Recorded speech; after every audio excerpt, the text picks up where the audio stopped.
Welcome back, everybody. It's your girl, Mimi. We are here again with yet another installation of The Stone Witch of Florence. If you are new here, welcome. Hello. You have stumbled upon a book reading channel, and I also do skits. So, if you're looking for cheap and easy entertainment, hi, you found it. So, but for those of you who are new, who have never seen me before, we are a few reads into this story. So please stop this video, go back, watch the first 3 videos, and then come back to this one. You'll be all caught up, and then that way you won't get lost. You won't, be constantly asking yourself, what's going on? Who is that person? Where are we? Why should we care? Like how your grandparents watch videos with you when you're watching a movie. Mine do the same, so I totally get it. I want to save you from that. So go back, watch the previous 3 readings of this book, and you'll be all caught up. And once we're done with this, we'll be moving on to a new series. I will be moving on to the Aragon series. I know. They did a movie of it a few years ago. It was terrible. Shocker. No one is shocked. We'll be reading the book series, the Aragon book series, and duh, it will be better. So, but if that's not your thing too, I've also got a ton of other books that I have read so far on this channel.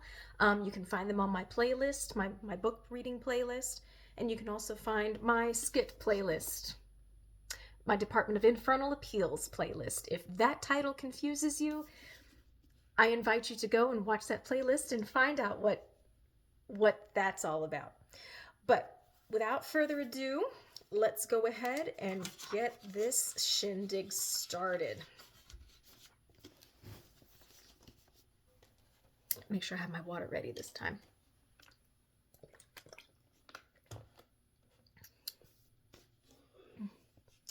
Chapter 11. A good girl, so to speak. 1335, city of Genoa.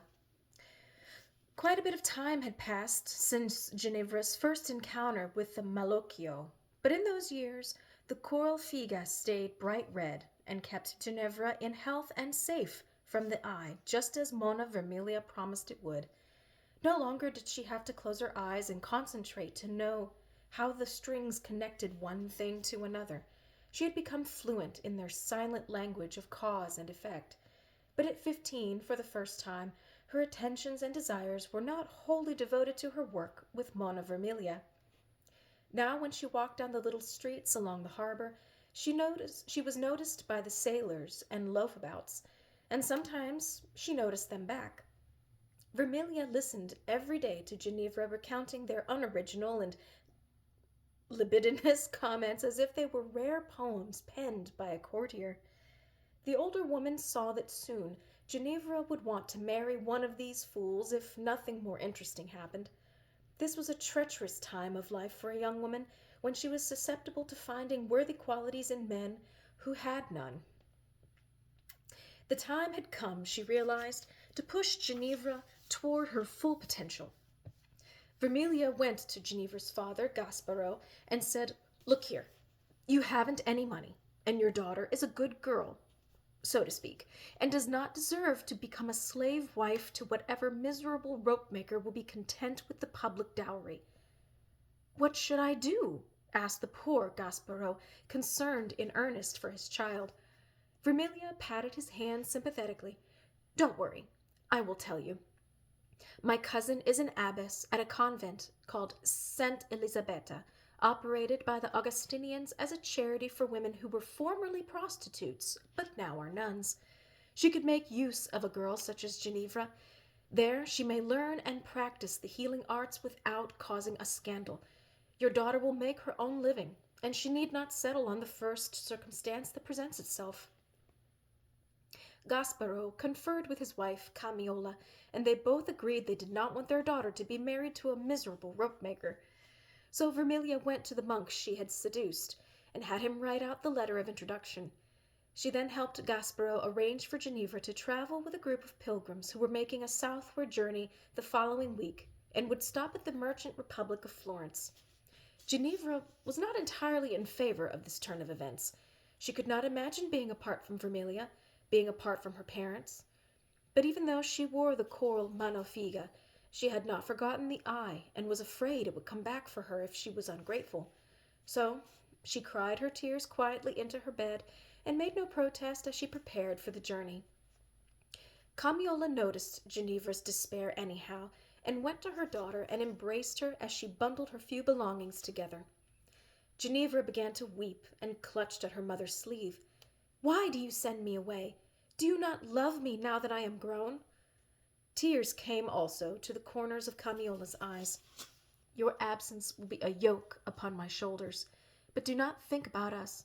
This convent will be a pleasant place, I am sure. Go there and be a credit to them. Learn what the Florentine nuns will tell you. See what is in the wider world.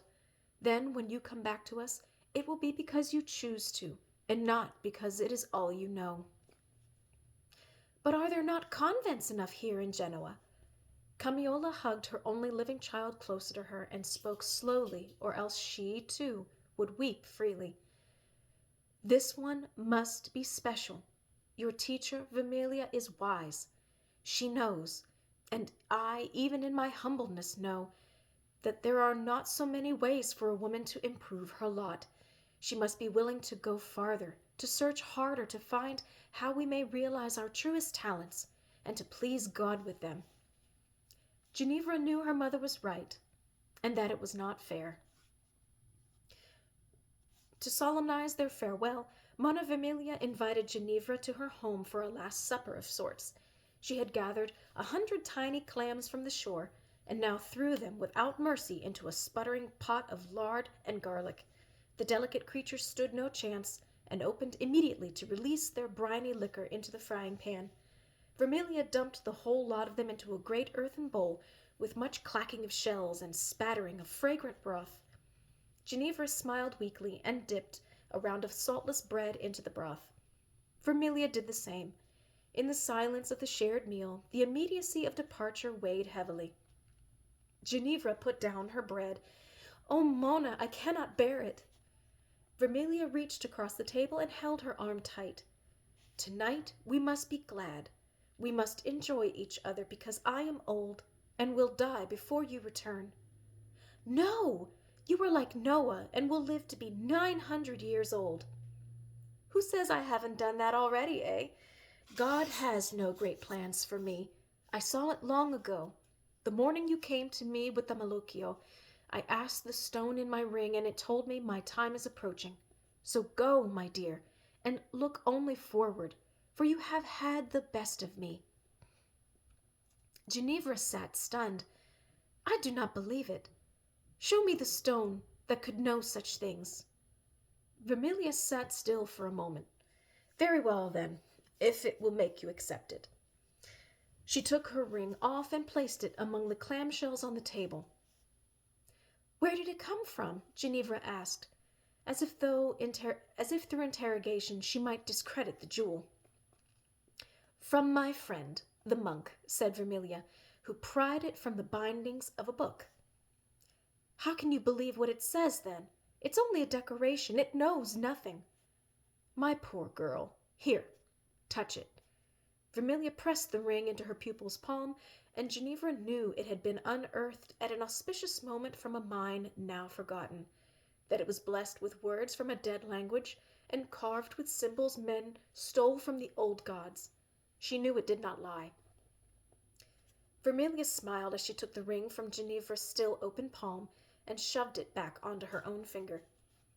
"I will send you letters," the old woman promised, "for as long as I can, and the nuns will teach you how to read them.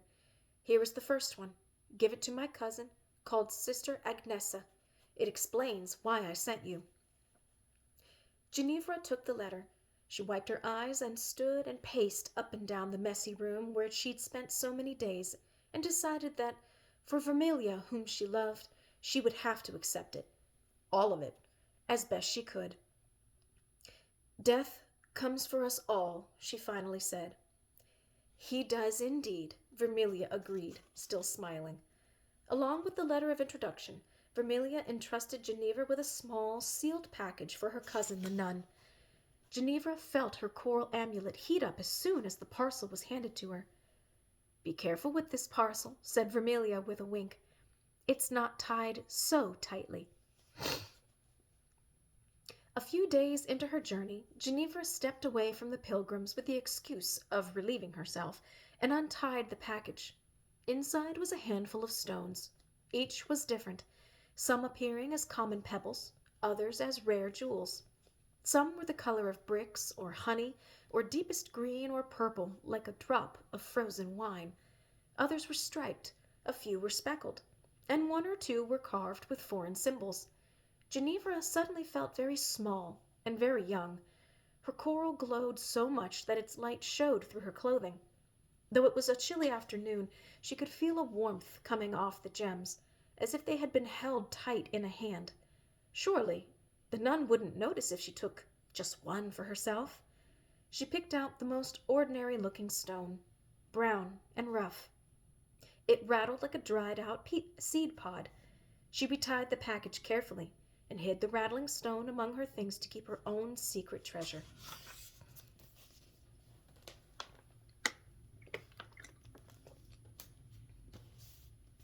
Chapter 12. The Women's Ward. 1335. City of Florence. Convent of Santa Elisabetta della Convertite. Some of this Italian I might stumble through, as I'm shockingly not a native Italian speaker. So, you've been warned. Soon enough, the pilgrims reached the walls of Florence, and Ginevra passed under the studded doors of the Porta San Gallo for the first time into what felt like a whole new world. She breathed in the odor of crushed pomegranates and rare incense, and as her party wound through the irregular web of streets, she gaped up at pink buildings that shot toward the sky and terraced out over the thin roadways, so that in places the clouds overhead were visible only in quick slivers. Genoa was the city of her birth, but here, she knew in an instant, was the place of her heart. In the midst of all the churches and shops and palaces, everywhere Ginevra looked, the saints of Florence were manifest as statues and frescoes, as effigies held aloft by processing confraternities, watching over the city they had blessed with growth and prosperity. It was the most congested place she had ever been, and she found herself jostled through crowds of painters, stonemasons, wood carvers, and goldsmiths. She saw men of God and base women decorated with bells, servants dressed in the colors of their masters, and sellers of parsley who squatted on corners.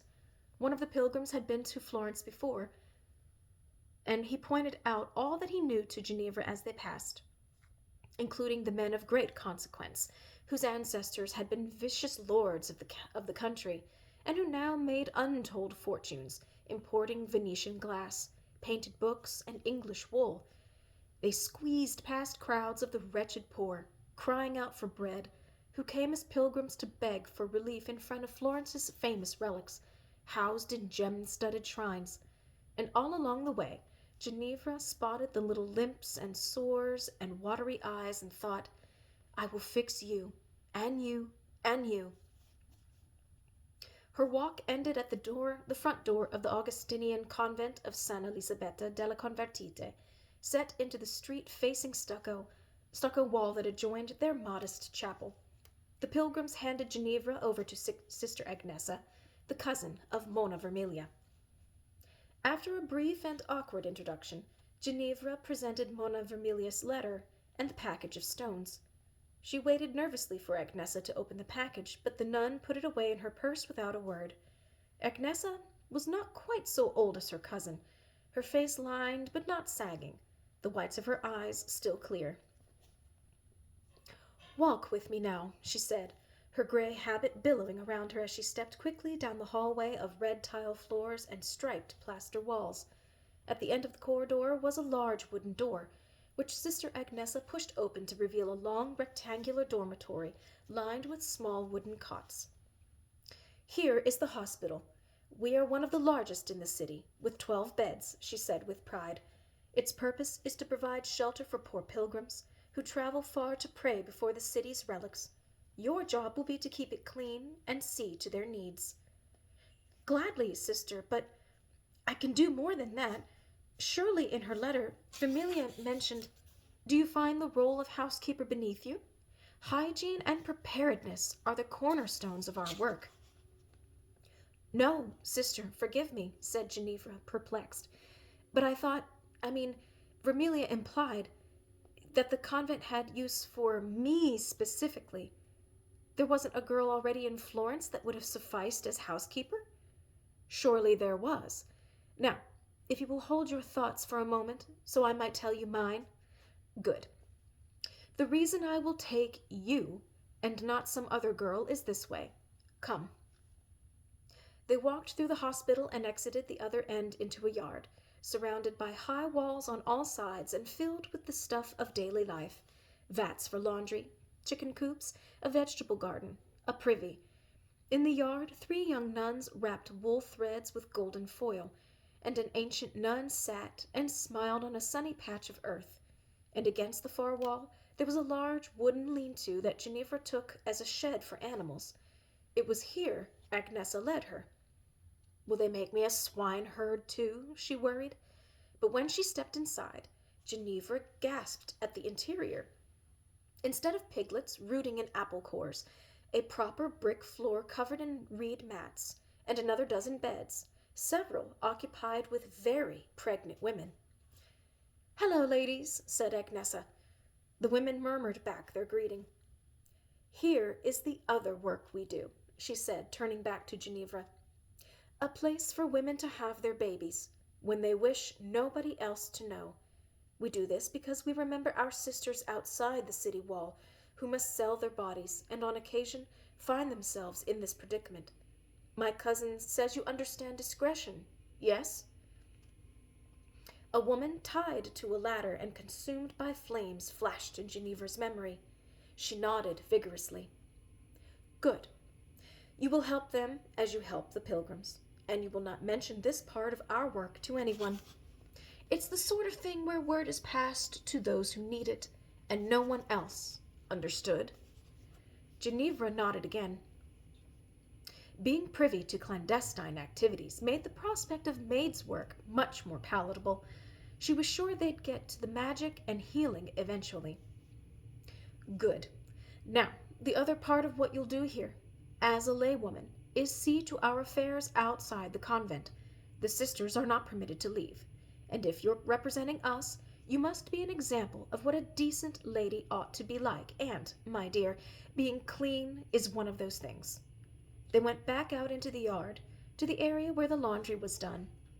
In the middle of all the drying underthings, a small cloth-lined tub had been prepared, filled with warmish water. Off with your clothes and into the bath, said Agnesa. Ginevra looked nervously around for some private corner to undress. She could see gold-spinning nuns sneaking glances her way from across the yard. No time for modesty now, said Agnesa.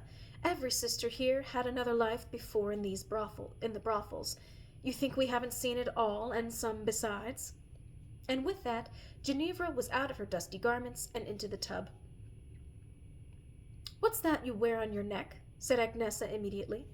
Ginevra's hand clutched at her coral. It's nothing. A gift.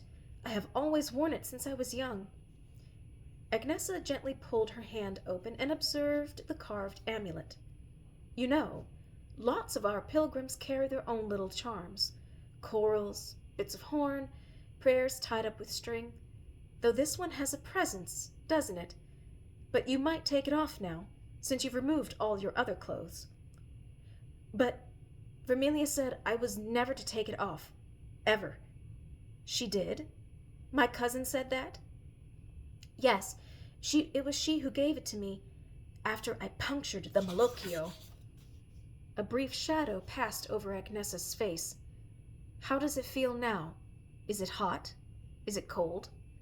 Ginevra shook her head. Well, if Vermilia told you to keep it on, you'd better do it. We are not so foolish here as to ignore... Just keep it to yourself. Don't go showing it off. It's only because I am naked, sister, that you know of it. See that it stays that way, and you will need to say your prayers to the Virgin, even with that. Ginevra nodded and sunk down into the tub, feeling rather self-conscious. She was used to being helpful and dressed, rather than, not a bother who didn't understand how things were. But the water did feel nice. She decided to enjoy the wash. The air of this new city smelled fresh and clean, and she wanted badly for her person to be as well kept as its surroundings. Of course, if you walked along the river Arno that cut the city in two, or the breeze blew the wrong way, you would catch an eye-watering waft of sewage. But this happened in every city in the world, a small price to pay for living inside protective walls. The real smell of Florence was something else. It came from air that blew in through snowy mountains and valleys full of chestnut blossoms, and when it got to the city, it mixed with the pleasant odors of cooking from the markets and the great houses. Not fish fried in stale lard, like in Genoa, but bread baked with finely milled white flour, fruits boiling in spiced wine, and young chickens stuffed with lemons and rosemary, roasting on spits. So Ginevra relished the rough scrubbing with stinging lye soap until she was pink as an apple and her pores empty of the salty Genoese grime. She did not flinch when the nun brushed her hair 100 times with scratchy boar bristles, turning her brittle plaits soft and golden. The braids were wound back up with ribbons and then covered in a new white linen veil so her hair could stay clean as she went about her work. And her old gray dress, the spilled wine that had so distressed her years ago, was now but one stain among many. This tired garment was given to the rag pickers, and Ginevra was gifted a white linen shift to wear next to her skin, and a brown dress to wear over it with a long apron that tied attractively around her waist. A small purse was suspended from the apron, and it was here she put her pilfered stone to keep safe. On her feet, soft leather slippers that fastened at the ankle and came to points at the toes. Now it was as if the nun's bath had worked its own kind of magic. Ginevra glowed like a star, and any fool could see there was something about her not commonly found in a ward at a convent. Satisfied, Sister Agnesa brought Ginevra to a whitewashed cell, where she would sleep with another servant girl, Taddea, who was also scrubbed clean and wearing a pretty brown dress. Taddea was directed to show Ginevra around and explain to her the workings of things, and the two young women were left on their own. Taddea had been born at the convent, and the nuns took care of her after her mother ran away. She looked Ginevra up and down, and then her round face spread into a happy smile, and she embraced her, glad to have somebody else share the workload. "I'll show you everything, don't worry," she said. She took Ginevra first to the kitchen with its huge hearth and glowing embers, where a sister stirred a giant pot of groats. She showed her the dormitory where the nuns had their cells, and then took her back outside and introduced her to the weaving nuns who had spied on her bath. Ginevra nodded shyly at their friendly greetings, her eyes drawn to the sparkling spools in their laps. "The Silk Guild gives us gold to spin into threads for tapestries," Taddea explained. "We make money from this, from our eggs, and from leasing out the bakery across the street."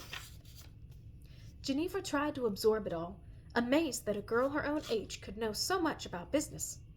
"And here," said Taddea, taking Ginevra's arm and bringing her back to the other side of the yard, "is the garden where we grow all sorts of herbs and flowers that can't be bought anywhere else." Ginevra looked closer and saw that what she had taken for an ordinary vegetable garden was filled with all sorts of wonderful leaves and blossoms. "Oh, is this a plantain flower?" she asked, kneeling down. "It is," said Taddea. "How did you know that? It's special for the women's ward." I've only seen it dried up before," said Ginevra excitedly. "In Genoa, we'd use it to help with all sorts of things." Here she dropped her voice down. "Mostly for people's bottoms." "That's what they use it here for, I think," said Taddea, not in the least bothered by talk of bottoms. "Now, come with me to the chapel. It's the best part of the whole convent." She led them back through the nuns' dormitory to a discreet door that opened into the side of the sanctuary. They paused to cross themselves at the threshold and stepped into the cool space. the interior frescoed all over with the tales of Christ and Santa Maria Magdalena. "There," Taddea said, pointing to a carved wooden cupboard behind the altar, "is the relic for the church, brought here by our founder, Fra Simone Fidati da Cassia."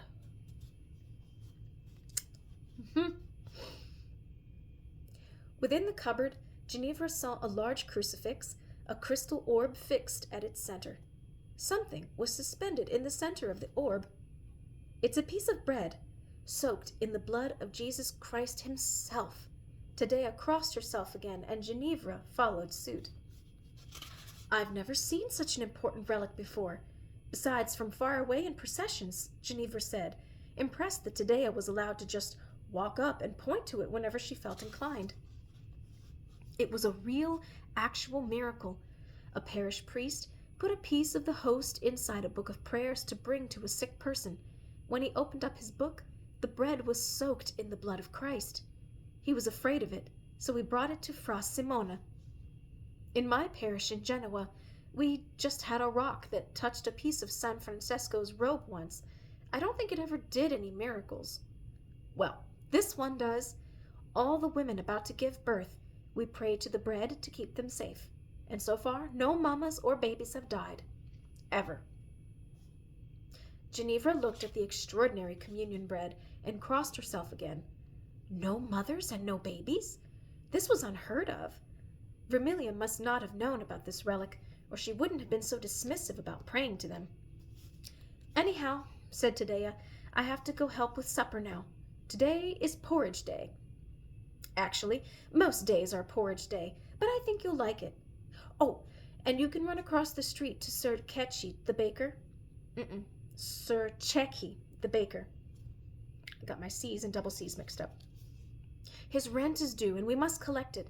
Tell him I sent you. Thanks."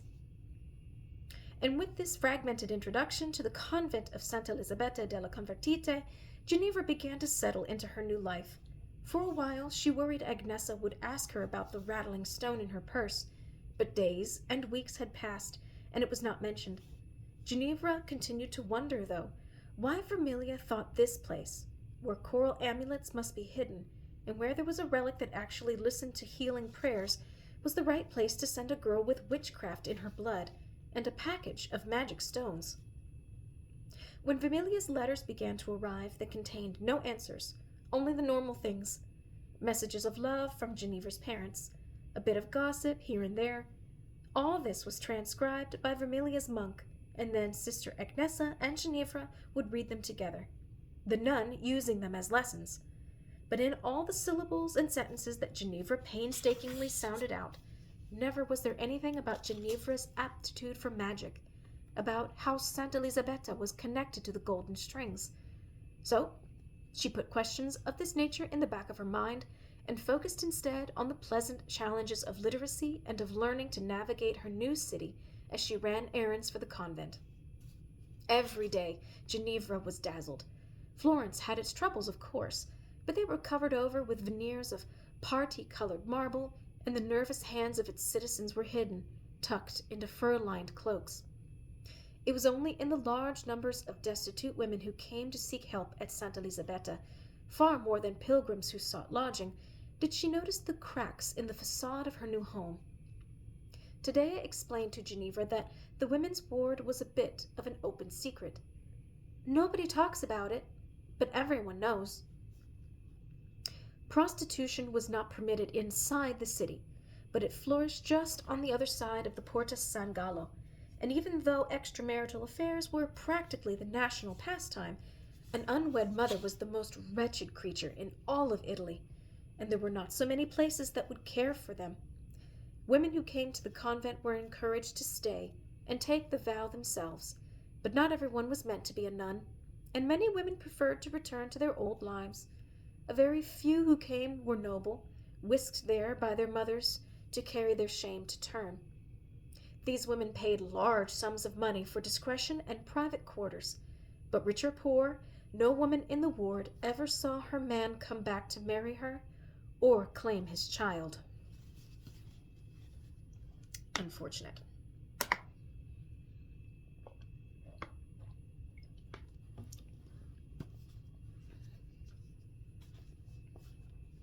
Chapter 13. De Lapidibus. 1335. City of Florence. Convent of Santa Elisabetta della Convertite. In the women's ward, as Ginevra gathered up the soiled reeds and emptied chamber pots, she kept a careful eye out to observe the nuns at their healing work. She noted the plasters that eased pain here, and the suppositories that erased discomfort there. She memorized the little prayers said to saints, prescribed alongside the physical medicines, and every time a baby was born, she went with the nuns to give thanks to the relic of the blessed blood that sat inside its crystal orb in the chapel. But Ginevra never saw or heard anything about the packet of gemstones sent from Genoa. She would never ask about it either, lest there be questions about the rattling rock she'd stolen. As for the common little amulets of stone or bone possessed by the women who came seeking help, there was no hint that Agnesa saw such objects as anything more than harmless superstitions, not quite approved of by the modern church, but generally tolerated for the comfort they brought. Though she tried her best, Ginevra could not learn everything from eavesdropping. Particularly vexing was that whenever a challenging medical scenario arose, she was sent away and couldn't observe. "It's not for you to see what happens next," Agnesa would say when a woman could not breathe in spite of the mustard plaster, or stop vomiting long enough to get out the correct prayer to San Timoteo. Ginevra felt she was prepared for whatever unpleasantness came, that she was being unnecessarily coddled. After all, hadn't Monna Vermilia trusted her for years to witness important rituals and prepare delicate mixtures? She complained about this to Taddea, who nodded sympathetically. "It's the same with me. Whenever Agnesa is about to make the most interesting medicine, it's always, 'Taddea, go to the market for this,' or 'Taddea, go get this pot fixed,' even though the pot had a hole in it for ages and nobody ever cared." One morning, as Ginevra cleared wooden eating bowls from the ward, she observed Sister Agnesa attending a breech birth. The poor mother had labored with difficulty a whole day and night, and now, as dawn came on the second day, the leg of the child appeared and nothing more. The mother became still, white with fatigue on top of sheets brown with drying blood. She would not move her gaze to acknowledge her nurse, nor part her lips to receive a sip of water. "All right, so it comes to this," said Agnesa. She looked around and spotted Ginevra. "You, come here a moment and give her your hand. I'll be right back." The nun walked away as fast as she could without running. Ginevra's chest tightened. There was only one reason she would have left her charge at this moment: to fetch the priest for last rites before the baby was cut out of its dying mother. But Taddea said this never happened at Santa Elisabetta. The mamma must have sensed the danger too, and through her unconsciousness she clutched so hard at Ginevra's hand that her fingertips turned white and tingled. Out of nervous habit, Ginevra put her other hand into her purse and fiddled with the brown rattling stone. As soon as she held it, the coral figa on her neck grew warm, as did the stone in the purse. The air around her began to vibrate, and all other sounds became muffled, as if she were under water.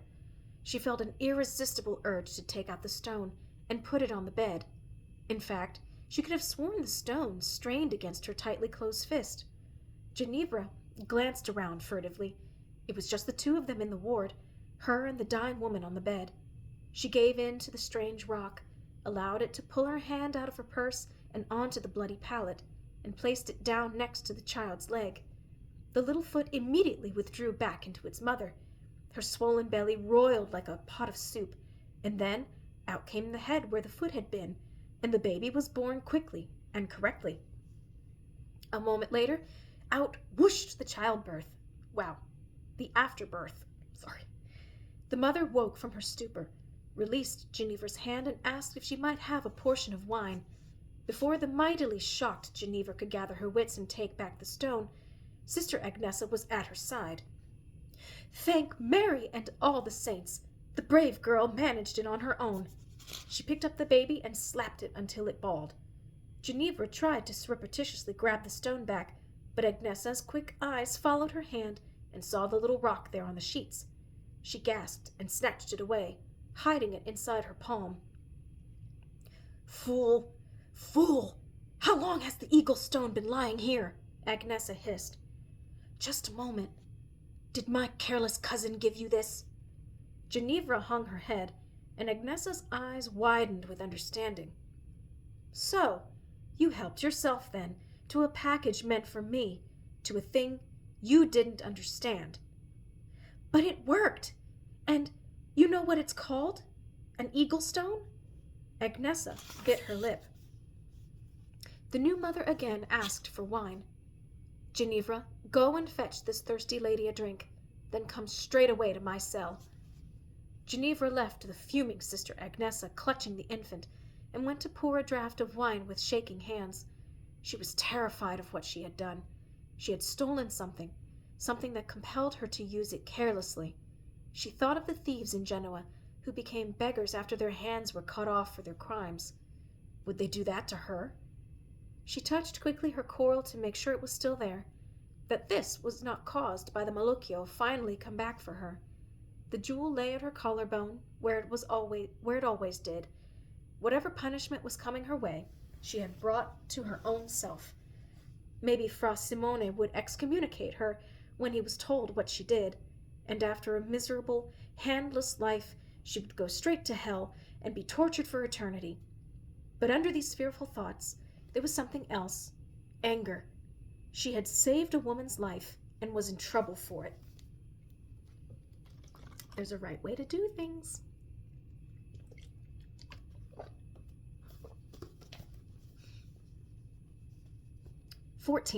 Chapter 14. The goats led me here. July 7th of 1348, streets of Florence. Ginevra leaned against the door of the Inquisitor's palazzo and shook herself free from the memories of her early years in Florence. Right. The sooner she solved the Inquisitor's small problem, the sooner she could fix her own. She looked across the piazza to the messy construction site of the new cathedral, which seemed no closer to being finished than it had 8 years earlier. It had been only partially built for as long as she could remember, the massive foundations of this new building enclosing the original, intact cathedral of Santa Reparata. The site was covered with tatty wood scaffolding, and at the top of one platform a stonemason, still holding his hammer, had crawled up to die in the sun. Birds were picking at him, a feast with a view. This was the place from which the relic of San Zenobio had been stolen. She must start investigating right away, perhaps by examining the cathedral. 3 days was not much time, but her stomach rumbled loudly, and she realized that she'd had a long and arduous morning without food or drink, and was now standing in the full heat of the afternoon. Her mind was strained with the loss of Piero, the remembering of San Elisabetta, the death of Ludovico. The empty reliquary of Zenobio would wait until she found a place to settle her own bones. But where could she go? Her internal map of the city was outdated. New buildings had altered the pattern of streets since her departure 8 years earlier, and the paths leading out of the Piazza della Santa Reparata were not as she remembered. Without Piero as her guide, she had no idea where she might find lodging. She sat down on a bit of quarry stone and looked around to make sure nobody was watching.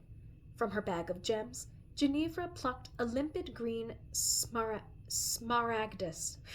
which was supposed to bring clarity, focus, and guidance. She had never been able to make it work properly, but now was as good a time as any to try. She stared into its minty depths and willed her mind to empty so the stone could do its work. Her thoughts went immediately to Santa Elisabetta. She saw Taddea, Fra Simone, and Sister Agnesa kneeling before the blessed bread. But even after 8 years, the shame burned hot, and she wished to wash her memory like a sheet. "No!" she said out loud to the smaragdus. She put the stone away. She told herself it still wasn't working properly, and watched as a dusty white goose walked into the square, followed by a herd of emaciated goats who had adopted him as their leader. Ginevra couldn't help but laugh at the band of misfits. She thought for a minute and then walked over to join them. A sight so merry was good luck in times like these. They must have been sent specifically to get her attention. She was with them about an hour, twisting through residential streets, seeing no other human soul the whole while. No breeze stirred. The animals let out not a single bleat or honk. Everywhere doors were left ajar to what were recently well-tended and busy homes.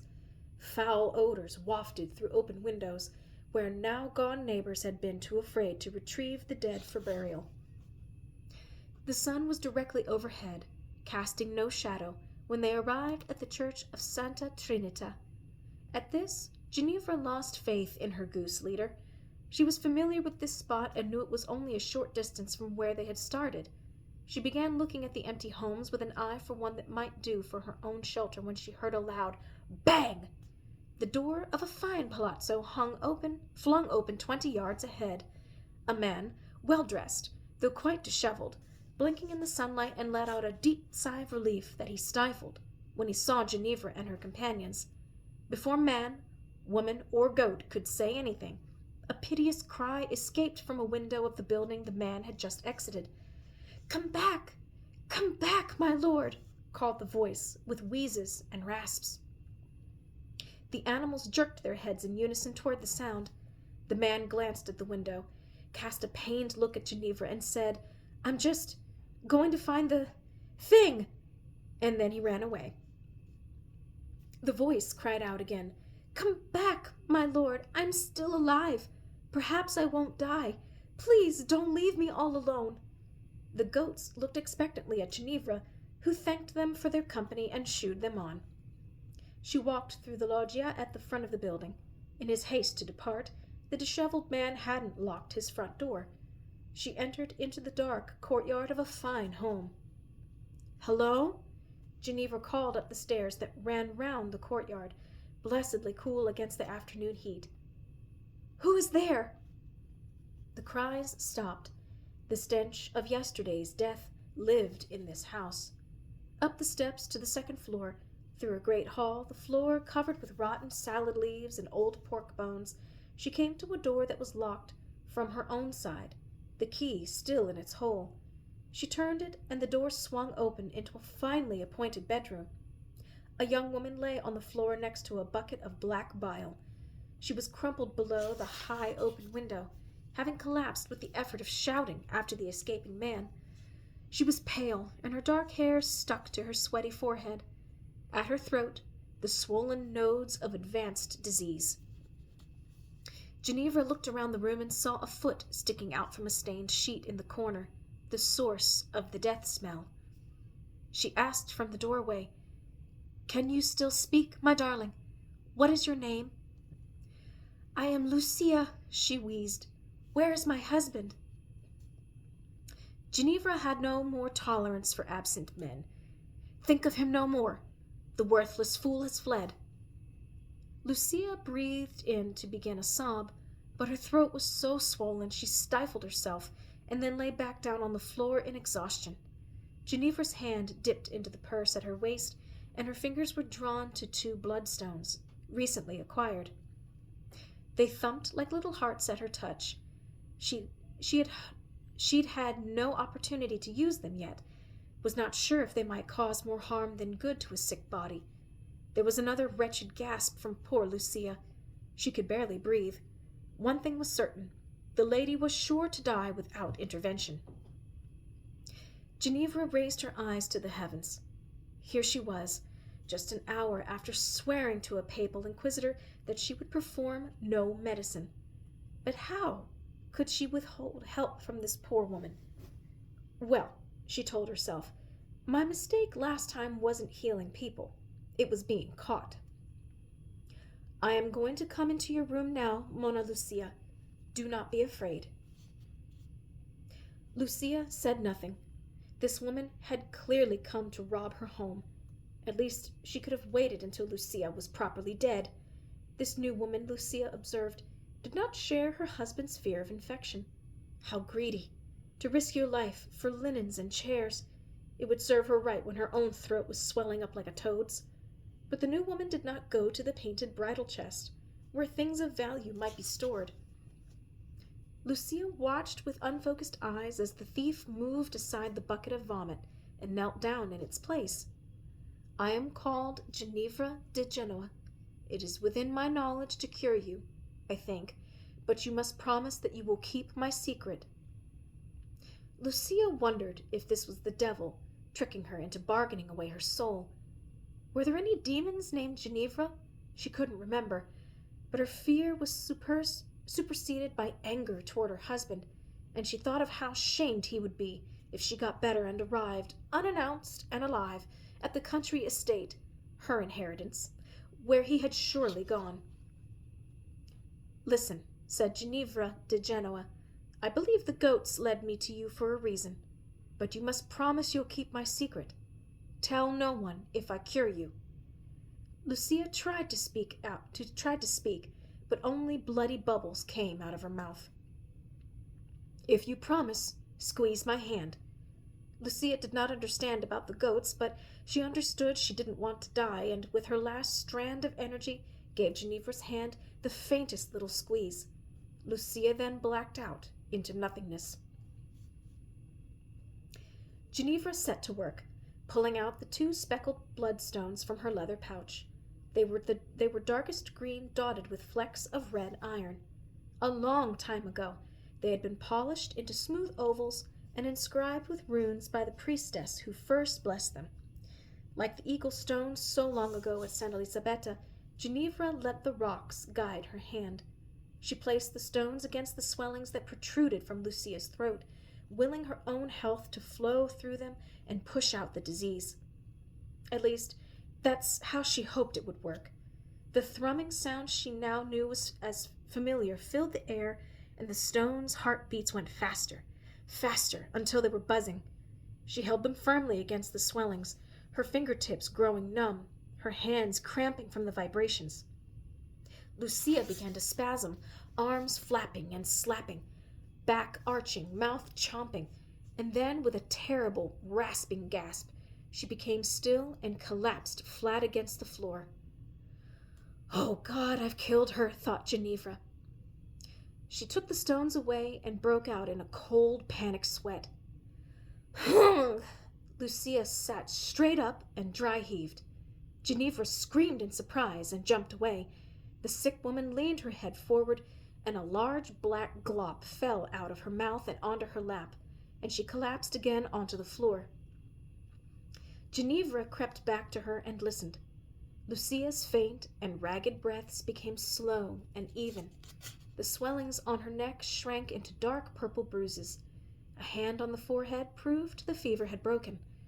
Ginevra laughed out loud and sat back on the floor, legs splayed in front of her. Lucia would live.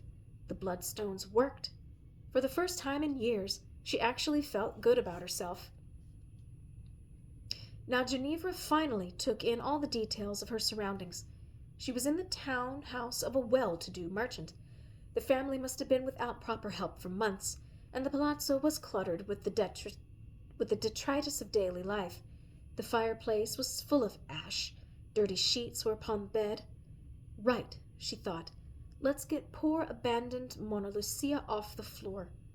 She opened the painted wedding chest. There were sheets inside of very fine Flanders lace and shifts of transparent linen, trimmed in cream silk. Things that should not be used for a sick and dirty body, but they were all that was at hand. She remade the bed, and with some effort removed Lucia's ruined night shift and lifted her onto the mattress. Ginevra's head spun with exertion, and she remembered her hunger and thirst. With Lucia asleep in her finest sheets, Ginevra went up to the top floor, where the kitchens were located in such homes, so if they caught fire, the house below might be saved. It was a massive room with red tile floors and creamy plaster walls. The unadorned plaster was in contrast to the colorful faux tapestries frescoed on the walls of the living spaces. She went to the 3 large windows and opened the shutters, letting in sunlight. She was relieved to see there was still a few provisions. There was a bin of barley flour, half a wheel of hard cheese, a box of lard, and a sticky plate of honeycomb, now rather dusty.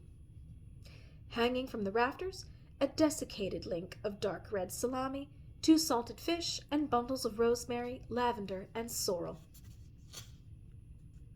Taking up an entire wall of the kitchen, the great hearth, big enough to roast a boar in, gaped black and cold before her. Among the ashes was a large iron cauldron that in better times was kept bubbling with soup bones. On the wooden table, where the long-gone cook had once trussed rabbits and shucked oysters, a rat nibbled at a nub of stale bread. She shooed away the rat and took the bread, scraping off hard bites with her teeth. The crumbs coated her parched throat and made her cough. Just outside the kitchen she saw a small cupboard that opened into a shaft, containing a winch to draw up water from a cistern under the house. Ginevra tried to turn the crank, but it did not budge. She didn't want to risk breaking it. So she walked all the way down the stairs, stopping at the dirty dining table on the second floor to pick up a fine painted beaker, laughing to see it was the same pattern favored by the Inquisitor, chickens eating grapes, and into the cellar below the courtyard. In the dim light, among leaking oil jugs and scampering mice, were a heartening number of barrels stacked neatly against the wall. She poured herself a healthy portion from an already tapped hogshead. A normal sip was quickly followed by a deep draught, for in her thirst it seemed finer than any drink she'd tasted before. In truth, it was only vinello. Vinello. Vinello, the mild little wine that everyone drank daily, but it was fizzy and tart and slightly cool from the dark room it was stored in. She dipped the hard bread into her cup to soften it, allowing her to take the first real bite. Off to the side of the cellar was a cistern that collected rainwater, funneled from roof gutters, and a drain in the center of the courtyard. She looked into it and saw it was filled with blind eels, who ate the eggs of mosquitoes that grew in the water and were also delicious when baked in pies. With her vinello and bread, she walked back up to the ground floor courtyard and through a rear door to find an octagonal plot enclosing a now overgrown garden. A fountain burbled in the center of the space, surrounded by 4 symmetrical planting beds that contained a good number of onions, savory herbs, and flowering nasturtiums.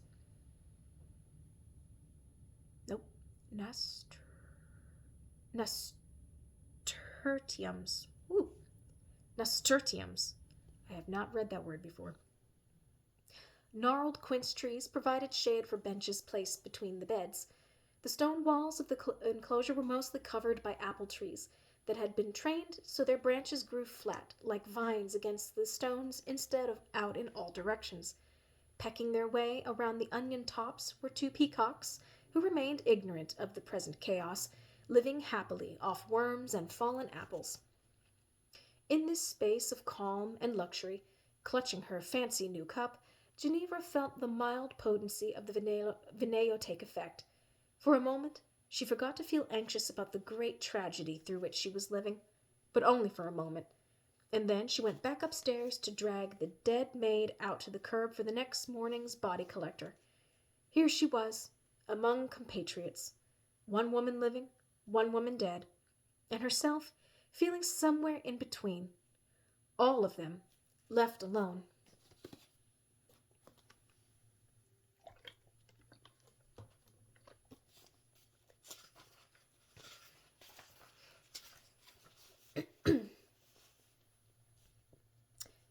Chapter 15. A True and Actual Secret. 1335, City of Florence, Convent of Santa Elisabetta della Convertite. After the Eaglestone incident, Ginevra sat alone with Sister Agnesa upon a straw mattress in the nun's plain little cell, the intimate proximity at odds with the serious mood. "Do you know why I picked up the stone so quickly from the bed?" "No," Ginevra said quietly. "I took it because if an eagle stone is left too long, it will pull the woman's womb out along with the baby. Or did my cousin not teach you that part?" "No, I had no understanding. I wouldn't have. I didn't even know there was such a thing as an eagle stone. I've never seen one before." "Never?" said Agnesa, scratching under her gray veil. You mean you got it to work just like that? Yes, I swear it. It's just something that's always in my purse. It was like the stone told me somehow that it would help get the baby out. I didn't know about the womb part.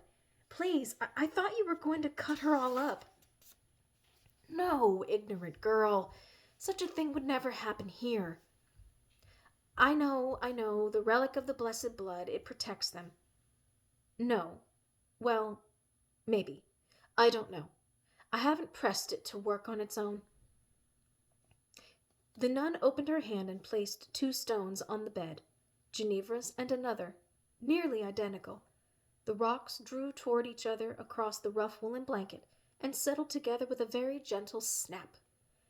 I went to fetch my own old eagle stone, for in this you were correct. The time had come when there was no other way. Normally, it requires rigorous training to work the stone properly, to hear what it is telling you, but you have done it all on your own. Sister, will you not teach me? I thought that was why... Ginevra, you arrived here with a letter and a package. We both know you were aware of the contents of the package, but do you know what the letter said? The girl's cheeks burned. She shook her head. You know I could not read when I came here. Agnesa gave a great sigh. The letter absolves you from the wicked sin you meant to commit, that of stealing. The gems have always been yours, a gift from my cousin, but entrusted to me to keep safe, until I could determine if it was correct for you to have them. Ginevra whipped up her head.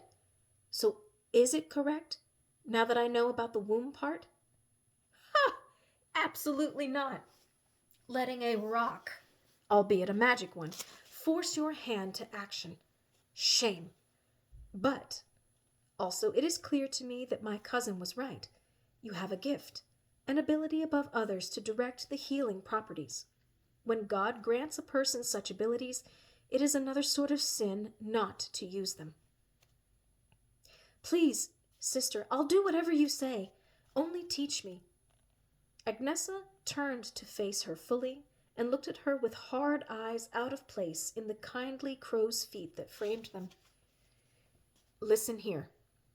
The fact that we access methods such as this is a true secret. Not like the secret of the women's ward, which everybody knows about.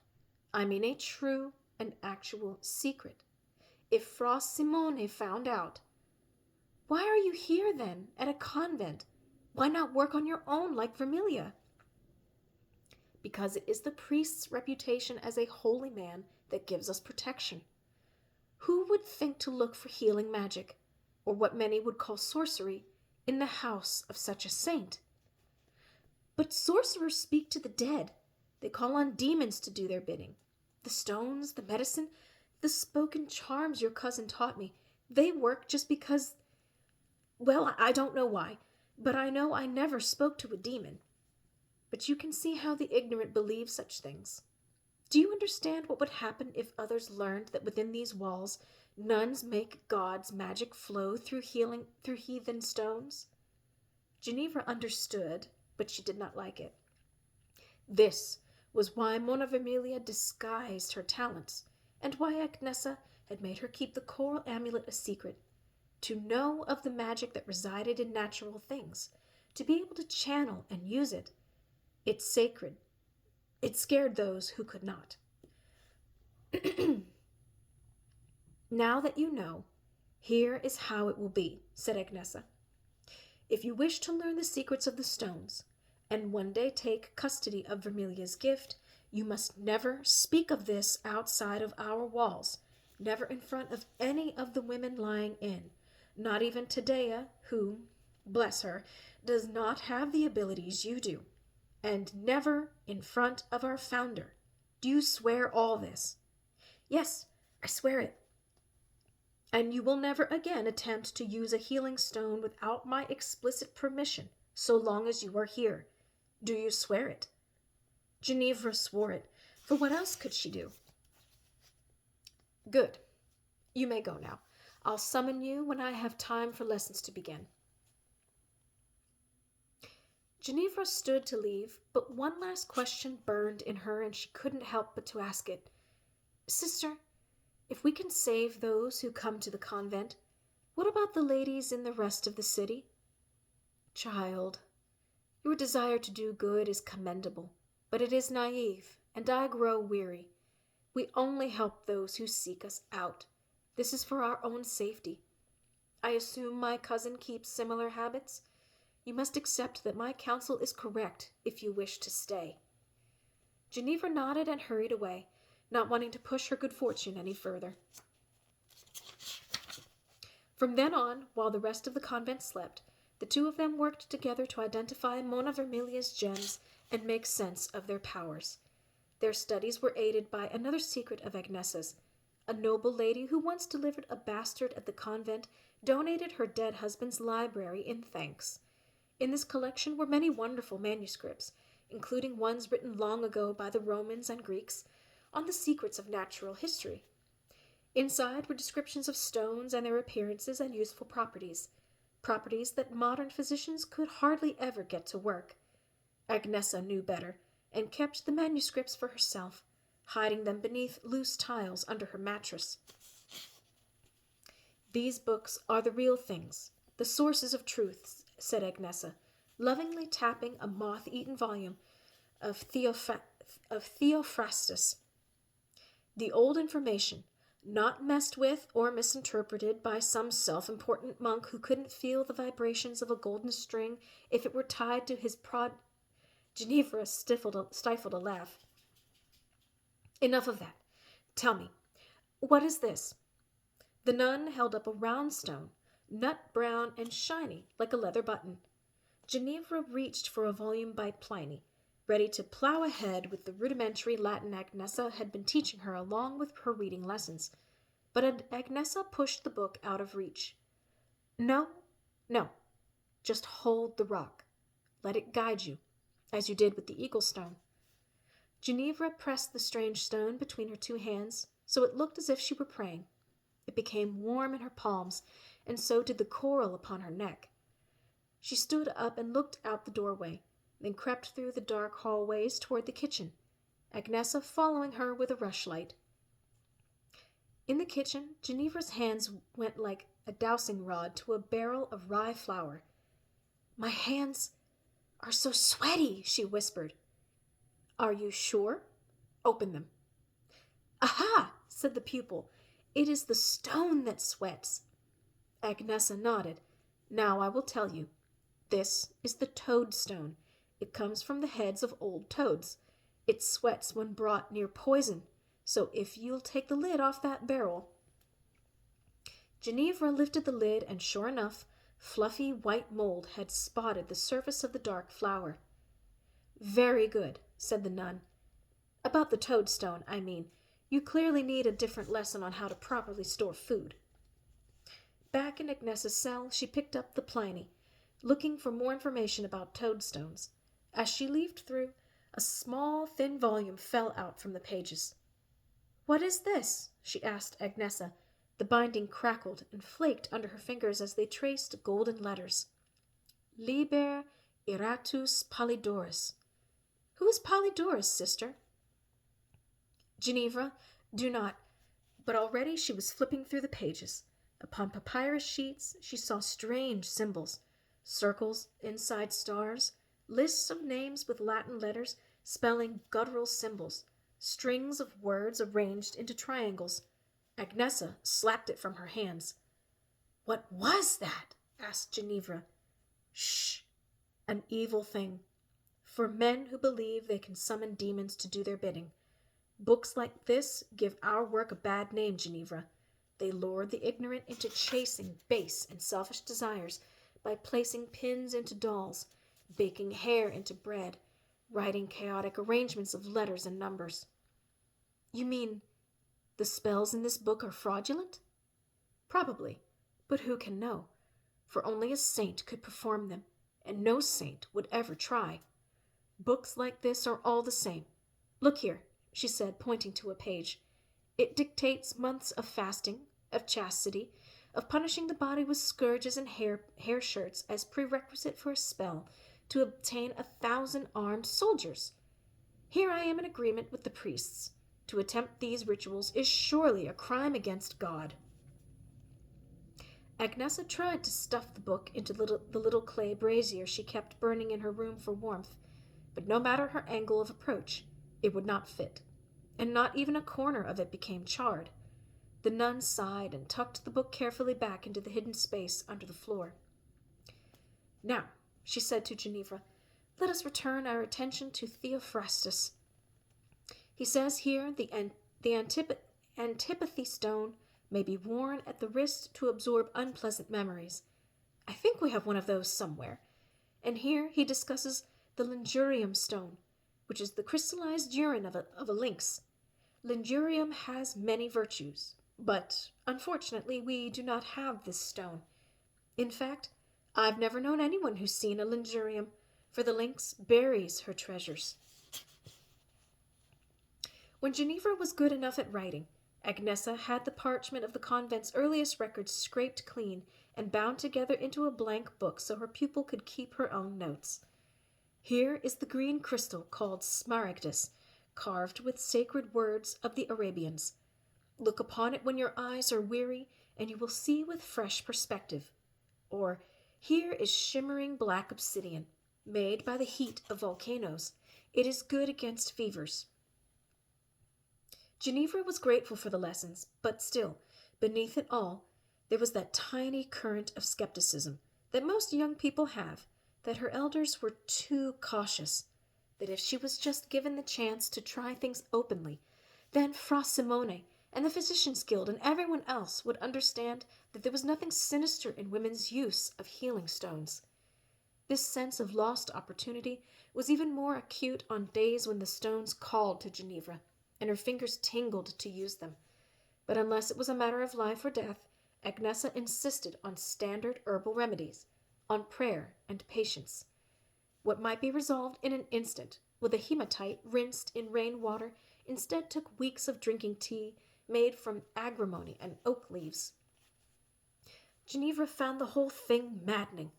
It went this way for some time. In the middle of the night, Ginevra and Agnesa explored the mysteries of striped agates and red carbuncles. In the daytime, they pretended these treasures did not exist. Only when Agnesa decided a patient was beyond the help of prayers or of plants did she reach under the loose tiles in her cell.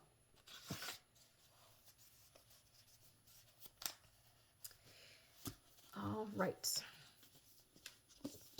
That concludes our read for the day. Thank you all so very much for joining me. I'm so glad to have had you here.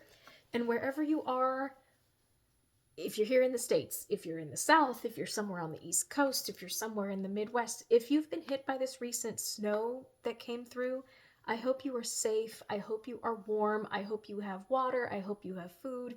And if you don't have any of these things, I hope someone nearby, a family friend, neighbor, family members, community is nearby to help you out. We are all in this together, and I hope to see you guys next time, safe, healthy, happy, and hydrated. Until next time, bye.